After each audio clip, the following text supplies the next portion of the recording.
FIDE మహిళల chess ప్రపంచ cup final ఆసక్తి రేపుతోంది. ఇద్దరు భారత ప్లేయర్స్ టైటిల్ కోసం పోటీ పడుతున్నారు. ఫైనల్లో కోనేరు హంపి, దివ్యా దేశ్ముఖ్తో తలపడుతున్నారు. వీరిలో ఒకరు 2 దశాబ్దాలుగా భారత చెస్లో వెలుగుతున్న స్టార్ అయితే మరొకరు ఉవ్వెత్తున ఎగిసిన తారాజువ్వ. వీరిద్దరిలో గెలుపు ఎవరిది? చరిత్ర తిరగరాసేది ఎవరు? ఎవరు గెలిచినా చరిత్రే. కప్ దక్కేది భారత్కే.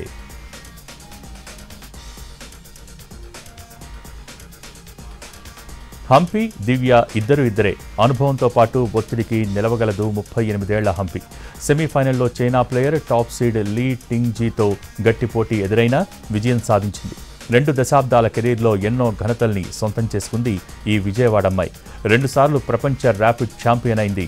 పెళ్లై బిడ్డ పుట్టిన తర్వాత విరామం ఇచ్చినా ఆ తర్వాత రీఎంట్రీ ఇచ్చి అదరగొడుతోంది. ఒత్తిడిలోనూ స్థిరంగా ఆడటం, డిఫెన్స్ అనుభవం హంపి బలాలు. కెరీర్లో ఇప్పటిదాకా దక్కని ప్రపంచ కప్ సాధించాలని ఆమె కృతనిశ్చయంతో ఉంది.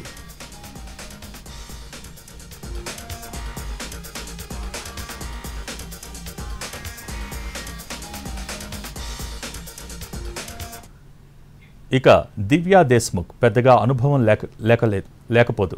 సీనియర్ విభాగంలో ఆడిన టోర్నీలు కూడా తక్కువే. ఇంకా గ్రాండ్ మాస్టర్ కూడా కాలేదు. అయినా అంచనాలకు మించి రాణిస్తోంది. 2021లో ఇంటర్నేషనల్ మాస్టర్ హోదాను పొందిన ఆమె 2023లో ఆసియా ఛాంపియన్షిప్లో విజేతగా నిలిచింది. ఒలింపియాడ్లో 3 బంగారు పతకాలను కూడా ఖాతాలో వేసుకుంది. దూకుడుగా ఆడుతూ గ్రాండ్ మాస్టర్స్ను కంగు తినిపిస్తోంది. ప్రపంచ కప్ క్వార్టర్ ఫైనల్లో ద్రోణవల్లి హారికను, ప్రీ క్వార్టర్స్లో జిన్నర్ను ఓడించింది. సెమీస్లో మాజీ ప్రపంచ ఛాంపియన్ జాగ్ ఈపై గెలిచింది. నాగ్పూర్కు చెందిన 19 ఏళ్ల దివ్య తొలిసారి ప్రపంచ కప్ ఫైనల్కు చేరింది. అందుకే దివ్యను కూడా తక్కువగా అంచనా వేయడానికి వీల్లేదు. ఈ టోర్నీలో బలమైన ప్రత్యర్థులపై నెగ్గిన ఈ టీనేజర్ ఆత్మవిశ్వాసంతో ఫైనల్ బరిలోకి దిగుతోంది.